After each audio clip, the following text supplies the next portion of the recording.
changed the ẹ service. ti yí ètò rẹ̀ padà. I can't hear myself. Mi ò lè dọ́ra mi dáadáa. The debt on ground, you've not settled it. Thank you, Holy Spirit. Ẹ ṣe ẹ̀ nínú. We are in the revival A wà nínú ìsọjí of God. Olúwa. Let your power be known. Jẹ́wọ́ agbára rẹ̀. Ìjọ.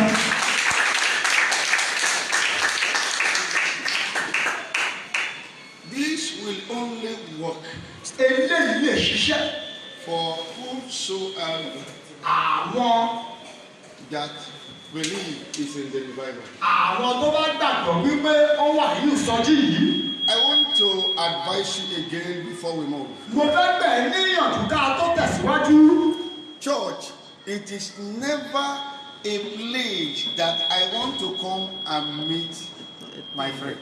Ilé ìjọsìn kò ń ṣe bí ìpàdé pé mo fẹ́ wá bọ̀ ọ̀rẹ́ mi. Church, Ilé ìjọsìn. it is never a place that let me go so that I can play in the Kò company. ń ṣe bí pé jẹ́ kí n wá ṣeré ní àyíká. As gone, Bí ìbọn. it is not a play, it is only used to kill.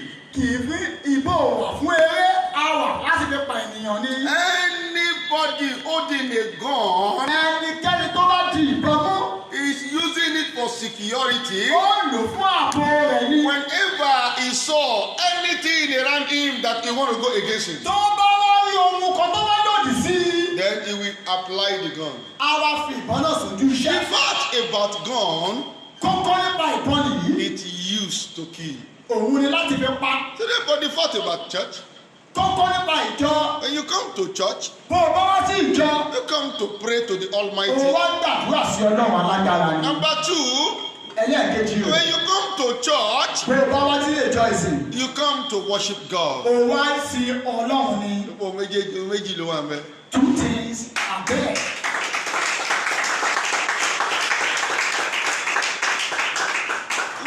Whosoever come from his house, Ẹnikẹ́ni tó bá wá kúrò láti ilé rẹ̀. and those two things, it is not in his mind. Ohun méjì tá a sọ yìí kò wá sí nínú ọkàn rẹ̀. If that person used 10 years in this church, Bó bá lo ọdún mẹ́wàá nínú ìjọ yìí. it will not work for him or Kò her. ní ṣiṣẹ́ fún un. Mi ti bọ́ sísàlẹ̀, ohun tí mo fẹ́ wá ṣe, mo fẹ́ wá ṣe. Immediately I got down what I want to do, that is what I want to do. Láti ti ṣe kí n kó láàrin. When I finish, I should leave your means. It's not where you come to play.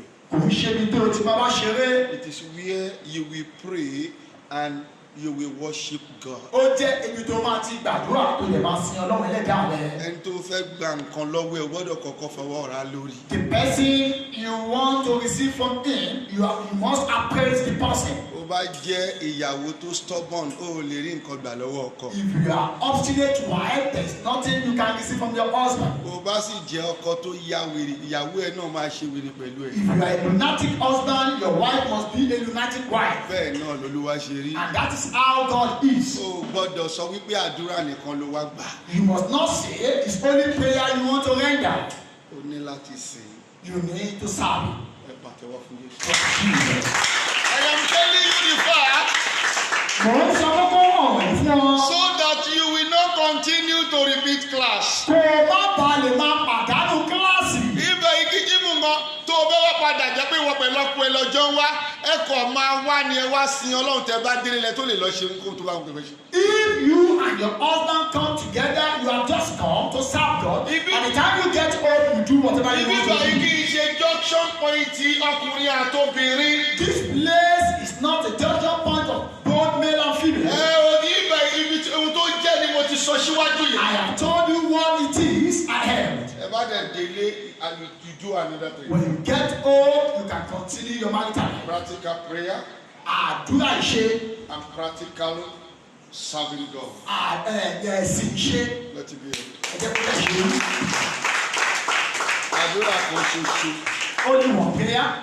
Òun ni mo máa gbà lálẹ́ yìí. I'm going to read that tonight. Àdúrà kan ṣoṣo. A prayer point. Gbogbo ìwọ tó máa ń gbọ́ wa. Our viewers of our listeners, níbikíbi tó ti ń gbọ́ wa. wherever you are watching us, àdúrà kan ṣoṣo ló máa gbà. a prayer point. mo dẹ̀ bìlípù ti rẹ́dì. And I believe you are ready. nínú iṣẹ́ ìránṣẹ́ Olúwa kó jẹ́wọ́ agbára. In the ministration of God, manifest your power. tó ti rẹ́dì àti gbàdúrà. Are you ready to pray? àdúrà yẹn lè wá pọmọ lẹ́yìn o ṣùgbọ́n àdúrà kan ṣoṣo ló nílò. The prayer may have subordinates. Pariwo jáde ní ohùn rárá. You shout loud and clear. Olúwa yọ̀ǹda láàánú abẹ́nú fún mi. Father, release a secret helper for me. Yes, Oluwa. Father, release a secret helper for me. As I'm about to leave the office,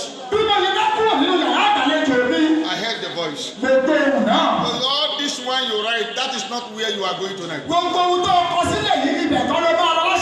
Tell my people. They should pray on that. Ẹ yọ̀ǹda láàánú abẹ́nú fún mi. Father, release a secret helper for me. Pariwo sọ́ọ̀kì àbẹ̀. God is the prayer. Yóò fi sọ́ọ̀kì bẹ́ẹ̀ lọ. Are you saying that? Àwọn onílé àkáyé ènìyàn nìkan ni wọ́n lè mú tí mo wí. Only an intelligent person can know what I'm saying. Èmi ò mọ ohun tí ẹ ṣe nínú máìkì. I don't know what you have done in the mind. Àwọn onílé àkáyé ènìyàn. An intelligent one. Àwọn nìkan ni wọ́n lè yé. And the only person that can understand. Bàbá mi. My father. Yọ̀ǹda láàánú abẹ́nú fún mi. Release a secret helper for me. Ọmọ Yorùbá jẹ́ gbàdúrà yìí dáadáa. Begin to pray. Begin to pray. Begin to pray. Begin to pray. Begin to pray. Anywhere you are worshiping, begin to pray. And as you are worshiping, share the video to connect others. Share the video to connect others. As you are worshiping, share the video to connect others. Begin to pray. Yọ̀ǹda láàánú abẹ́nú fún mi. Yọ̀ǹda láàánú abẹ́nú fún mi. Aláàánú bíi ti Jésù ní ìgbà yẹn. Aláàánú abẹ́nú. Olúwa yọ̀ǹda láàánú fún mi. Oríṣiríṣi aláàánú ló wà. Begin to pray. Begin to pray. Begin to pray. Begin to pray. Begin to pray.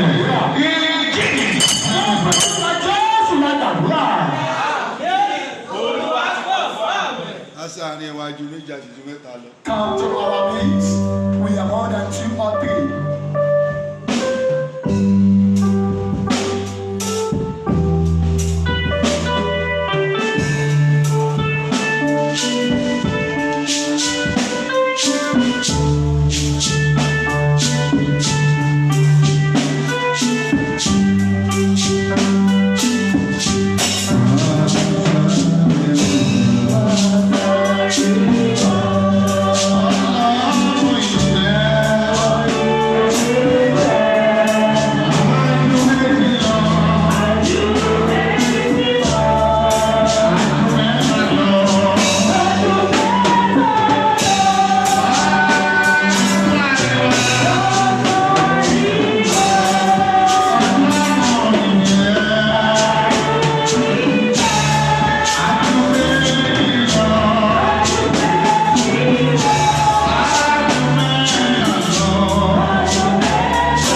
Where I have gotten to at this point, Àwọn aláàánú abẹ́nú àwọn ni wọ́n ràn mí lọ́wọ́ lébẹ̀. secret helper and more than ever connect to that entity. Aláàánú tí o ò ní rí níta táwọn èèyàn kan máa fi wọ́n júwe pé àwọn ni wọ́n ṣe nǹkan báyìí fún mi. The helper is not seen outside and pointing that they are the one that have done this for you. Obìnrin kan nígbà tá à ń kọ́ bíbá yìí ní oṣù that was May last year. A woman, as at the time we built this place last year May, Ó jáde gẹ́gẹ́ bí aláàánú abẹ́lé tẹ́lẹ̀. she came out as a secret helper. Ṣùgbọ́n nígbà tó yá tí mo gbé ìrìn àjò yẹn lọ.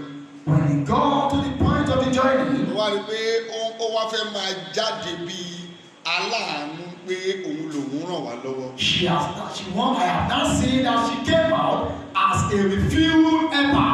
Ó kàn sọ fún mi wípé. And I told her, ó dáàánú rẹ̀ dúró. Stop your head. Pé ẹni tó pè mí kò tí kú. The person that called me is not there. Àyè ló wà pẹ̀lú. He's alive.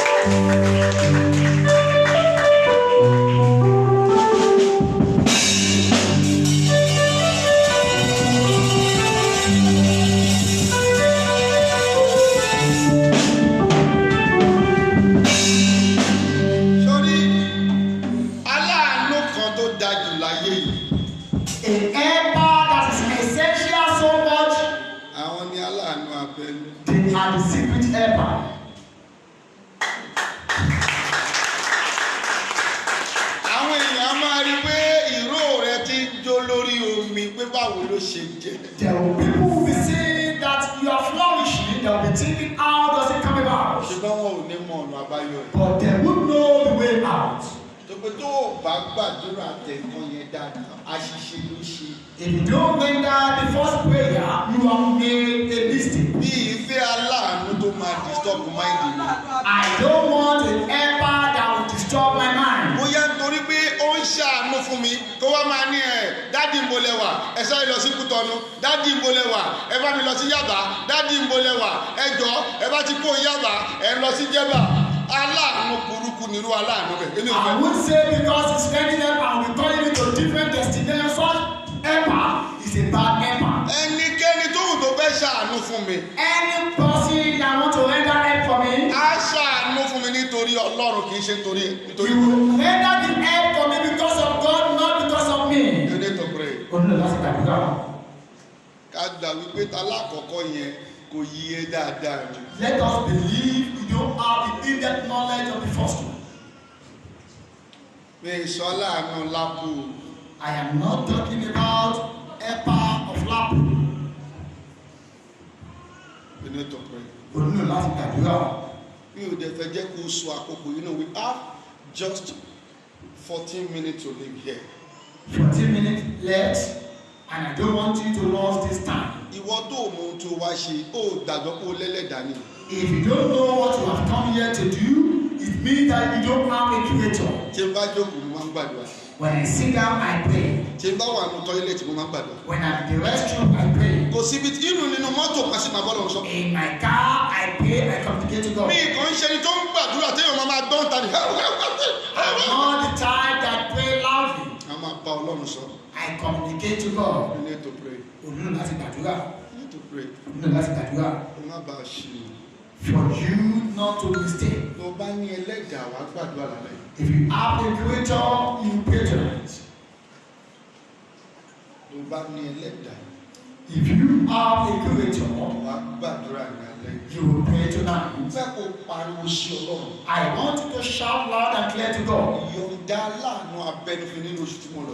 Father, release a secret helper for me in the month I'm going into. Àwọn aláàánú tí wọ́n make noise rárá. The secret helper that does not make any noise. Ẹ pariwo sọ́jà. Agolo ló tún lọ́wọ́, agolo làgolo.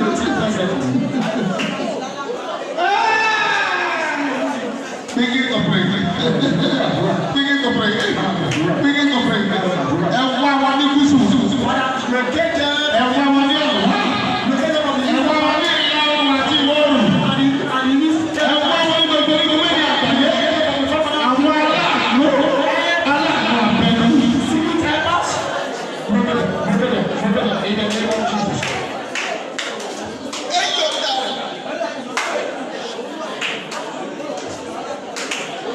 Jésù Olúwa kàtà kọ́kọ́ máa bẹ̀rẹ̀ iṣẹ́ ìránṣẹ́. The time we started our ministry. Ó jẹ́ pé nígbà tí mo ti ṣe iṣẹ́ tara gan fúnra ẹ̀ gbà mí. Even though as I'm doing my set work. Èèyàn kan ló mú mi dé Asconi, jẹ́ kí n sọ̀rọ̀ fún ẹ. Someone took me to Asconi. Ẹni tó wá mú mi débẹ̀ yẹn ti sọ bí ìrìn àjò bẹ̀ ṣe rí. The person that brought me there told me everything about the place. Tí èyìnbó bá ti lè pè ní pé guest house kan ó ti ní problem. If you might call me that a guest house has some challenges. Ìbá ti débẹ̀. When I get there, ti wo ohun tó ṣẹlẹ̀. when I look at what happened there, ó ní kò nídìí kí n bá wọn sọ̀rọ̀. there's no need to talk to them. Àwọn nǹkan tó bá ti ní problem ẹ̀ kí n kó wọn. Whatever that has a problem, I should write it down. Kí n community lé lórí. And minute on it. Àwọn aláàánú kan wà wọn kì í gba bribe lọ́wọ́ ẹni. There are some helper and not receive bribe from anyone. Ó kàn sọ clear ibẹ̀ yẹn fún mi ni. He told me about the clue. Débi náà bá lè ti débẹ̀ gbá pé nǹkan báyìí When I get it, that is what happened there. Mo kàn máa kó gbogbo dìkódà kò bá jẹ mẹ́fà. If it is 6, Màá kó gbogbo ẹ̀wọ̀n ọ́fíìsì wọn I lọ́wọ́. will take it to their office. Màá wá mínítì lé lórí. And I minute on them. Ó ti sọ scope kò fẹ́ jẹ́ kí n ṣìnà rárá. He doesn't want to mislead me. Bí bá ti kọ́ gbogbo ẹ̀ mo lè kọ́ bí ti gbogbo iye tó jẹ́ ó lè jẹ́ 500,000. Mo ti mọ ó ti fún mi ní scope bẹ̀. He has given me the guideline of the place. Ìbálẹ̀ ti fún wọn ní nǹkan tí mo fẹ́ fún wọn báyìí. And by the time I present it, A ní go and sit down. Lord Jowo, Bá ti jókòó tán. when I after sitting down, Nǹkan tó fẹ́ wò. and after I have Kì í checked ṣojú it, kẹrẹ. before I Mo know, ti gba 700 sínú àkáǹtì. I have received 700 into an Mo account. ti bá tèmi lọ. I have gone on my Màá lè sáré own. lọ ṣiṣẹ́. And I will go and do Àwọn tí it. wọ́n láìkì ni pé tó bá ti ṣe nǹkan pápápá pẹ́ jù kú tètè tó padà sílé. Immediately, you should do it fast Ó tó padà sílé. before they return back Àwọn náà home. tètè lọ́ra bí nǹkan tó fẹ́ And I lò. will go and get it. Kí wọ́n àwọn òyìnbó tó padà sí guest house wọn. Before the white man return to their guest Wọ́n house, ti bẹ̀rẹ̀ sí wo DSTV. they will continue to watch their DSTV. Bí mo ṣe kọ́ ilé Ìkòròdú ni. And that is how I build the house. Èyí tó wà ní Ìṣàwòrò. The one along Ishawo Road. Owó Asconi ni mo fi kọ́ yìí. I use Asconi money to build Nítorí it. pé wọ́n fún mi ní ẹni tó fún mi ní clue yẹn fún mi ní clue yẹn pátápátá. The person that gave me the clue, he gave it to me totally. Àwọn aláàánú abẹ́nú. These are secret helpers. Títí tí mo wá fi kúrò níbẹ̀ yẹn ẹni tí mo sọ ìfọ̀n kò àbí àsèmi lẹ́ẹ̀kan rí pé kí ni báwo lòun ṣe jẹ́ ṣó wà òkè lẹ́yìn tó ti gbé nǹkan tó fẹ́ gbélé mi lọ́wọ́ I continue with you. Since the time I left the place, the person has never appeared to me. You need a link. O nílò àsopọ̀. Kì í ṣe líǹkì tó fún ẹ níṣẹ́ 100,000 tó ní o ní láti fóun ní 60,000. It is not a link that give you 100,000 naira and demanding for 60,000. O lè débi kọ̀ọ̀kan. You will never get to that destination. You need to pray.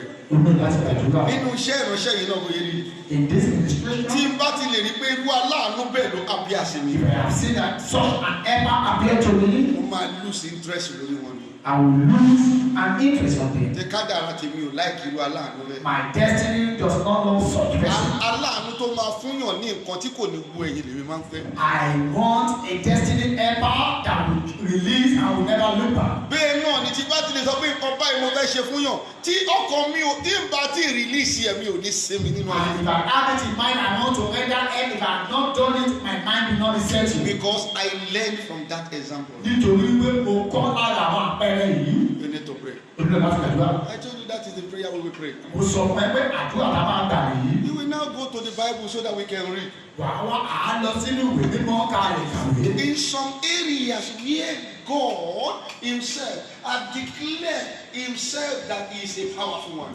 Níbi tí Ọlọ́run fún ara rẹ̀ ní tó ti jẹ́ ara rẹ̀ wípé òun ni alágbára. Matthew 9:20-22 Panti. Matthew 9:20-22. Thank you, Holy Spirit. Òṣìṣẹ́ mímọ́. Thank you, Holy Spirit. Òṣìṣẹ́ mímọ́. Thank you, Holy Spirit. Òṣìṣẹ́ mímọ́. Then, Olúbùnmi, you go to Luke 8:40-42. Something happened there too. Àwọn Olúbùnmi ẹ̀ṣin Luke 8:42-48. Where he declared himself Níbi tó ti jẹ́rìí ara rẹ̀. that he is powerful. Igbó jẹ́ alágbára. Tí o máa gbàdúrà báyìí. Àìgbé ìjọba. Nígbà táwọn ń ṣí kinní yẹn lọ́wọ́. As the opening Bible. Bọ̀dá kan wà ní bọ̀dá kan tí bọ̀dá yẹn máa ń súnmọ́ mi dáadáa. A brother is closer to me. Ó wá ní ẹni tí ó introduce you sí obìnrin tí òun lọ bá ṣiṣẹ́.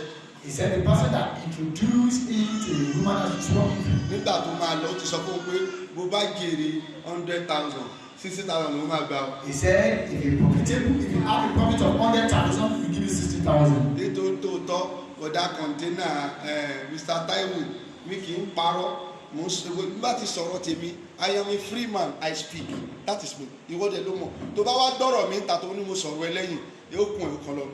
Mr. Taiwo, if I speak the truth, and by the time you hear it outside, it's left to you. Mr. Taiwo container, all the direction. Mr. Taiwo container collected the work. Wọ́n dẹ̀ book wọn ní 4 million naira. And it was booked 4 million naira. Ibi tí aláàánú tó ní kí wọ́n lọ ṣiṣẹ́ ti ń lọ́ wọn lọ́rùn. Ó padà jẹ́ gbèsè nínú 4 million náà. Where the helper that is struggling now, at the end of the day, he was indebted in that 4 million. Bẹ́ẹ̀ni aláàánú tí ó máa wù ẹ́ lọ́wọ́ wò lẹ́yìn lórí ohun tó gbé ní ẹ lọ́wọ́. Don't ask for an helper that will shepherd you on what he has given to you. Ohun tí mo ní kó béèrè fún lálẹ́ ilé yẹn. That is what I want you to ask tonight. Ó ti pẹ́ tèmi ti ṣẹ́jú àdúrà yìí lọ́dọ̀ Ọlọ́run, ó ti pẹ́. It has been long and I'm saying this prayer from Ó dẹ̀ ṣiṣẹ́ fún mi títí di wákàtí and yìí. it works for me up to this time. You need to pray. Before they will read Bible. Gbàdúrà dáadáa. Ìwọ tó bá ní ẹlẹ́dàá ni kò gbàdúrà. Mo béèrè fún aláàánú alábẹ́nú. A secret helper. Tó bá ní dọ́nà dídé Ọlọ́run alábẹ́nú kìíní kan. A secret helper. Ẹni tó máa sásá bẹ́ẹ̀ tí kò ní sọ pé ìyàwó ìyá àlàáfíà ó ti sásá bẹ́ẹ̀ ni wọ́n dìde. The person you hide yourself and will never tell me that the other them as hide herself. Òun ni wọ́n ń pè ní alábẹ́nú àṣàṣì. It's one we call a secret helper. Títí tó máa fi wọbẹ̀ tó máa fi jáde kò ní sẹ́ni tó máa gbọ́ lẹ́nu. When you enter and go out, you never hear from anybody. Ìyá ó jẹ́ ìṣe rẹ̀. Èdè tó pray. Èdè tó pray. Tó bá sọ fún àdó. When you tell him he's going to hear. Tó yẹ pé sọ pé àwọn tó lẹ́lẹ́dàá nìkan ló lè gbà. I said those people that have been created, they are the one that can pray.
gbàdúrà yìí. Those that have a creator, they have dependent on faith. Yọ̀ǹda fún mi. Father, release to me. O lè lẹ́dàá ni mo ṣe dún àdúrà ìwà láì. You don't have a creator, you don't have a Tó o bá tẹ́lẹ̀ tán máa dún àdúrà rẹ̀. Yọ̀ǹda fún mi alẹ́ yìí. Àwọn alábẹ́nu. Pariwo sọ́jà.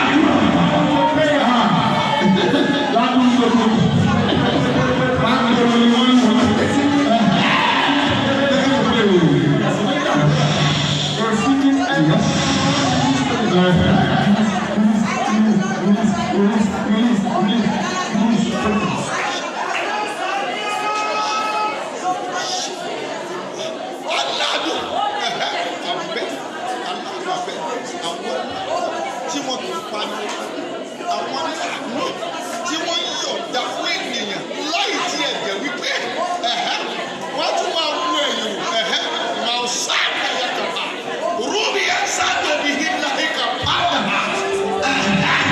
Oh my God. Yes, yes, yes. Yes, yes, yes.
Èmi mọ̀ wípé ẹlẹ́dàá ni òun kì í ṣe ènìyàn. I believe the creator is not a woman being. Èèyàn kan bá mi sọ ní dádì bẹ́ẹ̀ ṣe lánàá kọ́ lẹ ṣe padà ṣe sí mi lẹ́nu. Somebody told me that the way you behave to me yesterday is not the way you acted today. Mo ní mo lè jẹ́ ènìyàn ṣùgbọ́n nǹkan kan mo fi yàtọ̀ sí. I can be a woman being, but there's something that distinguishes me. Tí ẹ̀mí mi bá ti wá bá mi báyìí. When my spirit comes to me, My nature will change. ìṣe mi á yí padà. Èso tí mo fẹ́ ṣe sí. Nothing I can do. Ṣé ẹ̀kọ́ tó ṣe rí mi ní another form níjọ́ kejì. And that is why you are seeing me in another dimension. Ẹni tí mo sọ yẹ ẹlẹ́dàá ni kì í ṣe ènìyàn. The person I'm talking to is a woman being, is not a person. Mo bá padà rí àmì ṣe. If you're able to say amen. Kó tó parí revival ọjọ́ mẹ́tẹ̀ẹ̀ta. Before you end this Jesus revival, Aláàánú ọ̀run máa fi lé ẹ lọ́wọ́.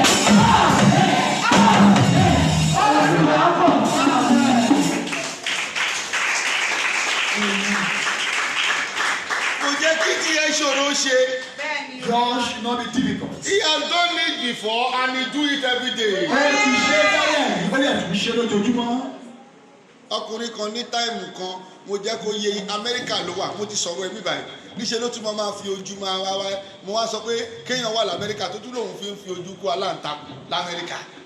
Somebody in America and is using his face to work cobweb. Nígbà tó máa lẹ́yìn gbogbo iṣẹ́ tí mo ṣe fún tán. After all the work I did for him. Aláǹtakùn yẹn dá dúró fún 13 years kò jẹ́ kó rí pépà. The cobweb stopped him for 13 years not to receive paper. Tí ènìyàn ò bá dẹ̀ ní pépà nílùú èyìnbó ìkíní ó máa ṣiṣẹ́ lábẹ́ obìnrin. Firstly, if you don't have a document in abroad, you are going to work under a woman. Ìwọ tó o bá dẹ̀ ṣiṣẹ́ lábẹ́ obìnrin. If you don't work under the woman, ṣiṣẹ́ lábẹ́ obìnrin. you work under the Pàtẹ́wọ́ fún Jésù. thank you. You will have your decision. It is woman that will be pushing you up and down. Àwọn obìnrin ló máa darí rẹ kiri. Number 2, if you said no, Ọlọ́run ò ní jẹ́ mi òye lórí mi ò ní kádàrá rú. Secondly, he said that Your destiny does not allow this. Bóyá wàá wá máa lo pépà onípépà. Pépà onípépà tó wá lò yẹn tó bá ti fún ẹ ní 100 naira òun ló máa gba 60 naira nínú. You will be using another person's document, and the person's document you are using, if you are giving 100 naira, you will be collecting 60 naira from you. Kékeré làwọn tí Ọlọ́run ṣàánú tí kò ní pépà tí wọ́n dẹ̀ ń lówó tó dáa. And it's among them, they are little that God help and they don't have document and they have good money. 13 years. He spent 13 years without document. Lẹ́yìn ọ̀pọ̀lọpọ̀ pépà, lẹ́yìn ọ̀pọ̀lọpọ̀ wàhálà yẹn. After numerous challenges. Ó wá send the message sí mi lọ́sẹ̀ tó kọjá. He sent a message to me last week. Ó ní dáàdi mo dúpẹ́ wọn. Àwọn fúnra wọn gan ni wọ́n mú pépà òun ò tiẹ̀ mọ̀. Òun kàn déédéé ṣí inú kíní táwọn máa ti ń gba pépà. Táwọn ti ń gba òun dẹ̀ wọ́n mú pépà òun wá bẹ̀. Wọ́n ò tiẹ̀ sọ mo fẹ́ pé wọ́n mẹ́sẹ̀jì òun. Òun kàn rí wípé ó ṣàní kíní tó máa ń dé síwájú ta. Dàtọ̀ máa ṣe odi pépà ọ̀hún. When he opened the PO box, it is paper. Ó ti ṣe nígbà kan ó sì tó ṣe. They are turning there and is doing it. Bó ṣe ń ṣe nínú Bíbélì náà ló ń ṣe nínú ayé As tàbí he's wà. doing it in the Bible, he's doing it on this earth. Náwó rẹ̀ síwájú gbólóhùn àti. Stretch your hands in front, prophetic mandate. Àwọn tó ní ẹlẹ́dàá kí wọ́n ṣe àmì ẹni tó ní ẹlẹ́dàá. People that have a creator, they should say amen like people that have a creator. Àwọn èèyàn lè máa rí pé tóbìnrin ìbá ní àdàbí jà ojú èpè lọ. Àwọn tó ní ẹlẹ́dàá ni ó ń ṣe àdàbí. People that have a creator, they are the people that can say in a sense and it works. Ṣé o máa gbà ó máa I need to ṣàmì? pray. Ẹ dóhùn Ọlọ́run. Acting to the voice of the Lord. Àwọn tí ó ní ẹlẹ́dàá ni kí wọ́n ṣe àmì. People that have a creator should say amen. Dodo tó ń dá láàánú abẹ́nú rẹ̀ dúró sí nìkan. Those things that is stopping your secret helper. Bó o bá rí àmì mẹ́ta ṣe. If you are able to say 3 powerful amen. Òkúta ìdìgbò ní Ọlọ́run kò yí kúrò níwájú.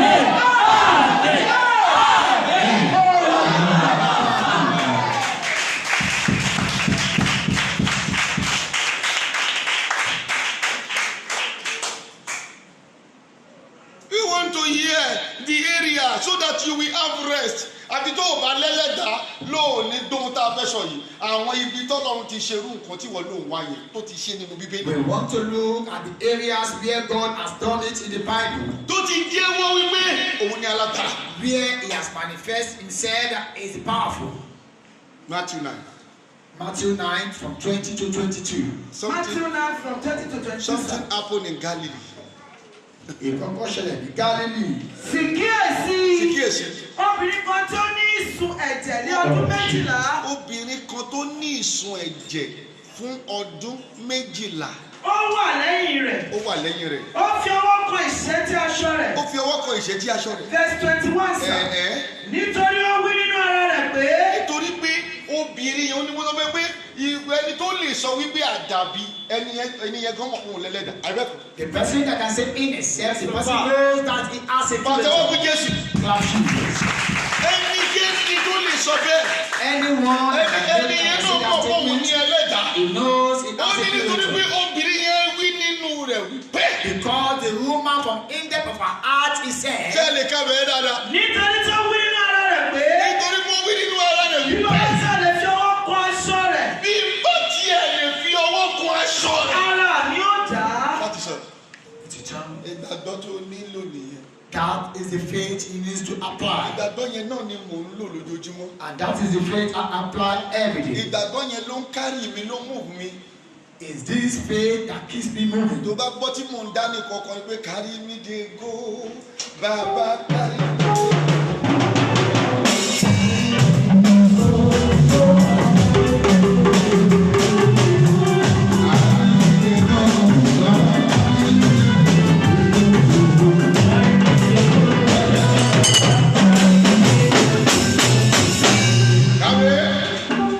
Verse 21. Kí ló wí? Nítorí tó wí nínú ara rẹ̀ pé. Ó wí nínú ara rẹ̀ wípé Bí ó bá ṣàlẹ̀ fi ọwọ́ kan aṣọ rẹ̀. bá lè fi ọwọ́ kun aṣọ rẹ̀. Ara mi ó dà á. Ara mi yóò. Nígbà tí Jésù sì yí ara rẹ̀ padà tí ó rí. Tó yí ara rẹ̀ padà torí. Ó wí pé. Ó wí pé Ọmọbìnrin.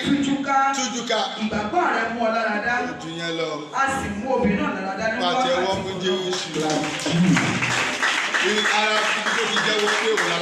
that is where he manifests himself as the powerful. Ní Galilee, ó jẹ́wọ́ wípé òun ni alágbára bẹ̀. In Galilee, he manifests himself as the powerful one. Wọ́n ní ohun tó ń là kọjá tó lóògbé kò ní lè ṣe. What are you passing through? You think that he will not perform it. Kò sóhun tó ń là kọjá tó lóògbé ò lè ṣe. There is nothing you pass through that will never set you. Ìgbàgbọ́ rẹ ló kéré sí ohun tó ń béèrè lọ́wọ́ Olúwa. It is your faith that is lead you on what you are asking. Ìgbàgbọ́ obìnrin yóò kéré sí ohun tó ń béèrè. The faith of the woman is not lead you towards what Bí you are. èmi bá lè fi ọwọ́ kan aṣọ rẹ̀. If I can touch the tip of his garment, Mo tí mo fẹ́ máa tẹ̀mú lọ́wọ́. what I want, I shall receive. Ló máa kàwé. Who is going to read? Luke 8:42 to 48. Lọ́kàn ṣẹlẹ̀ sọmọ Jáírù bẹ́ẹ̀. Luke 8:42. Kí ni yẹn wí? Nítorí ó ní ọmọbìnrin kan ṣoṣo. Ó ní ọmọbìnrin kan ṣoṣo. Ọmọ ìwọ̀n ọdún 12. Ọmọ kí ló pè é? Ọmọ ìwọ̀n ọdún 12. Ọmọ ọdún 12. Ó kú lọ. Ó kú lọ. Ó sì ti ń lọ. Ó ti lọ. Àwọn ènìyàn hàn ní ayé. Kí lẹ kàwé dáadáa o. Ó sì ti ń lọ. Ó ti lọ. Àwọn ènìyàn hàn ní ayé. Hàn ní ayé. 43. Obìnrin kan tó sì ní ìsun ẹ̀jẹ̀. Obìnrin ló ní ìsun ẹ̀jẹ̀. Láti ìgbà ọdún 12. Tó ti ná ohun gbogbo tó ní fún àwọn oníṣègùn. Kàwé. Bẹ́ẹ̀ ni a kò lè mú lára dá. Yes. Láti ọwọ́ ẹnìkan wá. Kàwé. Verse 44. Kí ló wí? Ó wà lẹ́yìn rẹ̀. Ó bẹ lẹ́yìn rẹ̀. Ó fi ọwọ́ tọ́ ìṣẹ́tí aṣọ Ó rẹ̀. fi ọwọ́ tọ́ ìṣẹ́tí aṣọ rẹ̀. Lọ́gán ni ìsun ẹ̀jẹ̀ rẹ̀ sì ti gbẹ. Lọ́gán ni ìsun ẹ̀gbẹ́ rẹ̀ sì ti. Verse 45. Jésù sì wí pé. Jésù wí pé. Ta ló fi ọwọ́ tọ́ mi? Ta ló fi ọwọ́ tọ́ mi? Nígbà tí gbogbo wọn sẹ́. Ẹ̀hẹ́. Pétérù àti àwọn tí ń bẹ lọ́dọ̀ rẹ̀ wí pé. Ẹ̀hẹ́. Olùkọ́ni. Olùkọ́ni. Àwọn ènìyàn kọ̀ ní ayé. Àwọn ènìyàn hàn ní ayé. Wọ́n sì ń bìrù ọ́. Ẹ̀hẹ́. Ìwọ sì wí pé. Ẹ̀hẹ́. Ta ló fi ọwọ́ kàn Ta ló mí? fi ọwọ́ kàn mí? Verse 46. Kí ló wí? Jésù sì wí pé. Jésù wí pé. Ẹni tó fi ọwọ́ kàn Àní mí. nìyẹn kan fọwọ́ kàn mí nígbà. Nítorí tí èmi mọ̀ pé. Ẹ̀hẹ́. Àṣẹ jáde lára mi. Àṣẹ ti jáde lára mi. Kàwé. 47. Kí ló ṣẹlẹ̀? Nígbà tí obìnrin náà sì mọ̀ pé. Nígbà tí obìnrin náà mọ̀ pé. Ó kò fara sí. Ẹ̀hẹ́. Ó wá rírì. Ó wá rí ni. Ó wá. Ẹ̀hẹ́. Ó sì wọlé níwájú rẹ̀. Ó wọlé níwájú Ó sì rẹ̀. sọ fún ní ojú àwọn ènìyàn Ó gbogbo. sọ fún àwọn èèyàn gbogbo pé. Nítorí Ẹ̀hẹ́. ohun tí ó ṣe. Ohun tó ṣe. Tí ó fi ọwọ́ tọ́. Kàwé. Àti bí a ti mú òun lára dá lójú kan náà. Ẹ̀hẹ́. 48. Ẹ̀hẹ́. Ó sì fún pé. Yes. Ọmọbìnrin. Túdúká. Ìgbàgbọ́ rẹ̀ mọ́ lára dá. Ẹ̀hẹ́. Máa lọ ní àlàáfíà. Ní àlàáfíà. Ẹgbẹ́ òun Olúwa ẹ̀yìn mi. Àṣẹ sì jáde ní ara rẹ̀. Authority came out from his Ó body. wí gẹ́gẹ́ bí ikọ̀ àti ìrìjú. I speak as a prophet and as a vessel. Wàhálà yìí ti pọ̀ jù, ìdààmú yìí ti pọ̀ jù. This trouble and tribulation is much. Ẹlòmíì ò mọ bó ṣe fẹ́ ṣe ọ̀rọ̀ ayé ẹ̀mí tó jókòó. Some people don't even know how it's going to go about Ẹlòmíì his ò life. nínú àwọn tó jókòó yìí gan, ẹlòmíì ò mọ bóyá máa bá ọ̀rọ̀ ayé ẹ̀ jà. Some people don't even know the way out of his life. Ọlọ́run ẹlẹ́dàá tó ṣe ẹ̀dá àwọn ènìyàn yìí. God that created these two people, Àṣẹ jáde. authority go out, Aláàánú alábẹ́nú secret helper. bó ti ń jáde lọ. As we are going on, Bó ti máa kó tó parí revival ní ọjọ́ mẹ́ta yìí. before you finish these 3 days revival, Lórúkọ Bàbá àti Ẹ̀mí in Mímọ́. the name of the Father and the Son, Ọlọ́run fún rẹ̀ máa fi wọ́n lé ẹ lọ́wọ́ sẹ́. Olúwa ọ̀fà rẹ̀.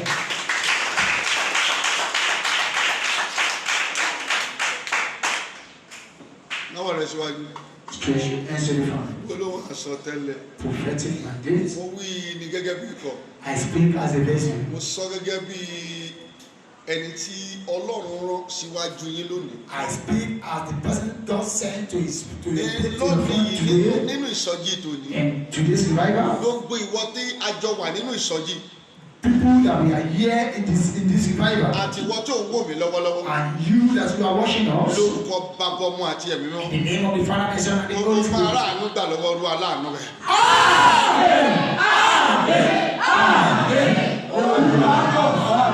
Jésù ní ọ̀rọ̀.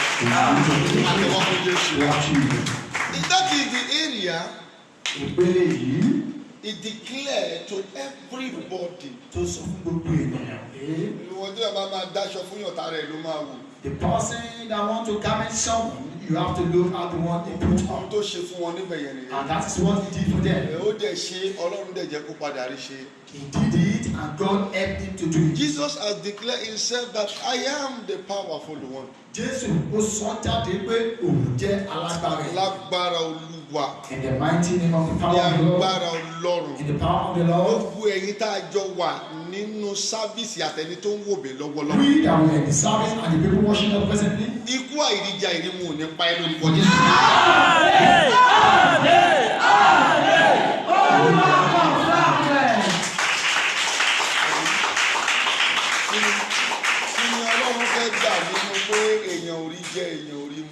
What does God want to receive that somebody is lack of feeding? Jẹ́ kí n kú sọ báyìí. Let me say it this way. Gbogbo àmọ́ máa ń sọ pé kì í dẹ̀ ń ṣoògùn ìdílé mú. It's every time I do say it is not family problem. Ẹni tí kò wóró ra gáàsì nígbà tí gáàsì wà ní 250 per kg. When he doesn't have money to buy gas and when it's 250 per kg. Dàtí gáàsì wà ní 350 per kg. 350 per kg. Ó wá gbé lọ sí 1,000 per kg. And it's now inflated to 1,000 per kg. Ṣé o rí pé ìwọ tí o mú PVC dájú àbí kí ló ti pè bóyá PRV rẹ̀ lọ́pẹ́ PVC tí wọ́n fi ń kanlé kíní kan báyìí PVC Mr. Tóde kíní PVC kan báyìí tí wọ́n fi tó báyìí òrùbọ̀ dẹ̀ nìyẹn ó mọ̀ pé there is God told me ó máa jáde nínú prophecy tálẹ̀ yìí lórí internet. Ọlọ́run sọ fún mi it should come out on the prophecy tonight. Èèyàn máa débi wípé. There will be famine to the extent. Ọ̀gọ̀rọ̀ ènìyàn máa jáde tó máa ní pé kò àwọn ò ṣe mọ́. And people will come out and they will say that they are not doing it. Ó jẹ́ nídìí nínú pé Olúwa fẹ́ ṣètò and he has a reason. God told me that he has a reason because he wants to give us a beautiful nation. Ó ní pàtàkì torí pé Olúwa fẹ́ fún wa ní ilẹ̀ arẹwà wa. No, ìwọ ni kò wá máa gbàdúrà because there is going to be a lot of problem. Wípé nígbà tí beautiful nation yìí bá máa wà kí wọn náà wà láàrin. When we are going to explain the beautiful nation that we should be among them. Before the end of this year, there is going to be serious rally, big one tó máa lágbára. Àwọn èèyàn wọn máa fi ìrònú wọn. Nítorí pé àwọn èèyàn ò ní lè endure ohun tí àwọn tí wọ́n ń darí wa yìí tí wọ́n ń ṣe fún wa mọ́. And people will not be able to pacify what our government is doing. Olúwa ló sì ṣe àwọn náà lọ́kàn. And God also in their hearts. Kí mẹ́gà rally lè jáde wípé ọmọ máa wọlé ẹlòmíì máa sún lójú àwọn ìjọba àti sọ́ńdà yẹn tí wọn ò dọ̀ ẹ wọlé àwọn ọba kẹsàn bá dànù ṣèbọn ọba ló ní kẹ má lọ ọba ó wà lára àwọn tí wọn fẹ́ jẹ́ ká lọ wàá rí wípé nígbà tí èèyàn yẹn bá dé wàá rí bí àwọn èèyàn ní mílíọ̀nù ṣe máa jáde tọ́jú ọmọ fi ẹsẹ̀ rẹ̀ láti Ìbàdàn Ọ̀yọ́ ẹsẹ̀ rẹ̀ láti Ìbàdàn Èkìtì a sì máa jó ní ọba a máa jó ní àwọn ìjòyè. The house of the king, the palace will be consumed by fire, and the chief house will be consumed by fire. There is going to be kí ni mo bá pè náà bóyá kí ni resolution tó jẹ́ wípé is coming nínú ọdún yìí náà ni kò kọjá is coming this year nígbà tí èèyàn bá pa orí àwọn èèyàn. By the time people is experiencing a great famine, a resolution will take place. Olórí òpè ni ìwọ tó ra ìwọ tó ta gáàsì ní 250 tó ríra wọ́n ta ní 350 oríra wọ́n ta ní 450 oríra apàdà rà ní 600 apàdà rà ní 650 ó yá wọ́n sọ di 850 wọ́n sọ di 820 wọ́n sọ di 900 wọ́n sọ di 950 ó ti di 1000.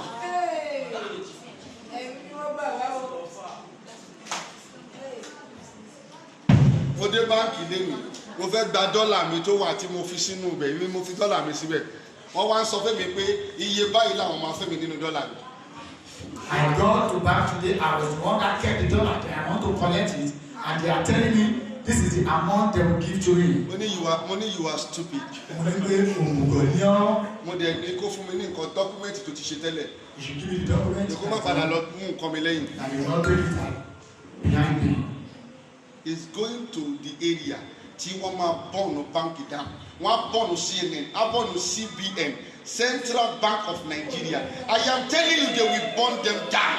Wà á rí pé àwọn sẹ́nitọ̀ tí ń bẹ̀rẹ̀ sí pariwo sí ó ṣẹ̀ṣẹ̀ senator and senator is in the position to impeach the president. àwọn tó jẹ́ òkè ilé ìgbìmọ̀ aṣòfin wọ́n ti ṣetán wọ́n ní agbára láti yọ ààrẹ orílẹ̀-èdè. wọ́n ti pariwo gbàtọ́ yẹ pé gbogbo fóònù tí wọ́n gbé kiri ọlọ́run ló mọ nǹkan tó fi ń wò bẹ́ẹ̀ ìwọ lọ wo ohun tó ráìtì ń bẹ́ẹ̀ kó lè mọ tó ń ṣẹlẹ̀ Nàìjíríà.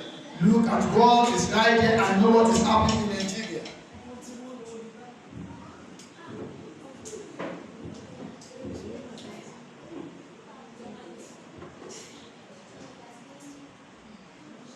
ohun kan tọ́lọ́run ò jẹ́ kí wọ́n increase lómi tó bá dé wọ̀n ẹ́ omi mi increase o tó bá máa ra ẹ̀fà o máa lọ rà á kí tó bá fẹ́ ra akuara ẹ̀ ṣùgbọ́n tó bá gbómi ìdọ̀tí ni ó wà nínú fẹ́rí àlàáfíà nìkan o lè mú bẹ̀ pàtẹ́wọ́ fún Jésù.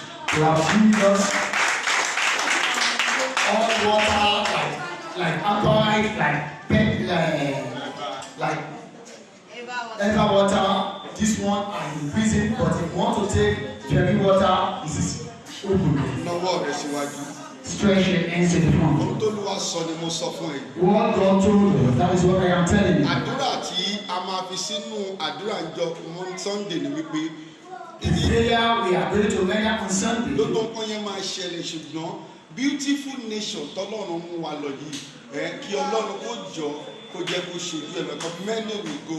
All these things will happen, but the beautiful nation God is taking us to, that we should witness it because of our one thing. nítorí pé àwọn tí wọ́n fẹ́ bá wa jà wọ́n lágbára jù wá lọ àwa ń sọ ọmọ bàtà tí ń sọ ẹ lọ pèpè ara yín àwọn Boko Haram Fúlàní tí wọ́n fẹ́ bá wa jà mo sọ́ńdà kan mo kọ̀ jí náà ni mo jí ni mo rí vision mo ní Olúwa sọ fún mi wípé wọ́n ti ṣí bọ́dà mẹ́ta sílẹ̀ tí wọ́n kó àwọn Fúlàní wọlé. The God I just woke up and saw the vision, and I told you that they have opened 3 borders that want to bring in the Fulanis. àwọn èèyàn sọ pé fake prophet nítòótọ́ wọ́n padà rí lórí íńtánẹ́ẹ̀tì pé bọ́dà ṣí sílẹ̀ tí wọ́n ń gun orí tírẹ́ẹ̀nì àtòrí tírẹ́ẹ̀nì ni ẹ wá wèrò lórí tírẹ́ẹ̀nì fúrúù tí wọ́n tó lọ. From the train then enter into the country. àwọn tó wọlé yẹn wà nínú ilé ohun tí wọ́n dẹ̀ settle down fún ni pé wọ́n fẹ́ wá ja ogun. What they have entered for is for them to go for war. tó bá wá jagun ni àwọn senate yìí wọ́n máa pariwo lé ní pé Buhari must go. Ogun ti wọlé. I am telling you, you prepare yourself. There is war enter indeed. Tí wọ́n ti capture gbogbo Abuja. They have captured Abuja. Tí wọ́n fi lè sọ fún àwọn ọmọléèwé pé kí wọ́n máa lọ lé wọn l'Abuja. There is no security. Ogun ti ṣe kí ni? O ti capture. Told them in Abuja that all the students should go back to their house. Àfi stéètì tí Ọlọ́run bá yọ nínú ewu irú Lagos táwa yìí Ọlọ́run yọ wá nínú ewu. Except Lagos State and God save us from danger.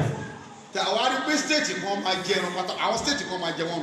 There are some states that will kill them totally. Tí wọn bá lọ prepare. They did not prepare themselves. Nọwọ́ rẹ̀ síwájú. Stretch your hands to the front. Ilé yá láti máa lọ. It is time to go home. Bá wà ń bẹ̀ kó ṣí àyè. If you are there sharing, Ẹnu wọ́n yín síwájú. stretch your hands to the front.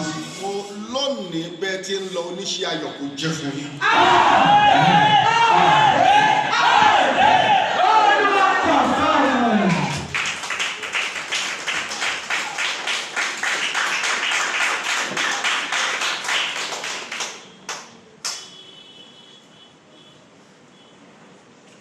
Ọ̀dẹ̀ kan nínú àwọn èèyàn wa náà péré lájítétọ̀ mo máa ń sọ àwọn ọba ló máa lọ ń bẹ̀ ó sáyé ò lè ọba kẹ̀ á dé stage kan owó tí ọba kó sínú ilé àwọn èèyàn tó bá dé stage yẹn nínú protest tán àwọn èèyàn máa wọlé á pa ọba wọn á jólé ọba wọn á kó wọ ọba tó dowó táwọn láwọn kó sínú ilé yẹn kò ní jẹ́ nǹkan kan tó bá yá wọn kò ní lè solve problem tí wọ́n fà sọ́wọ́ ara wọn.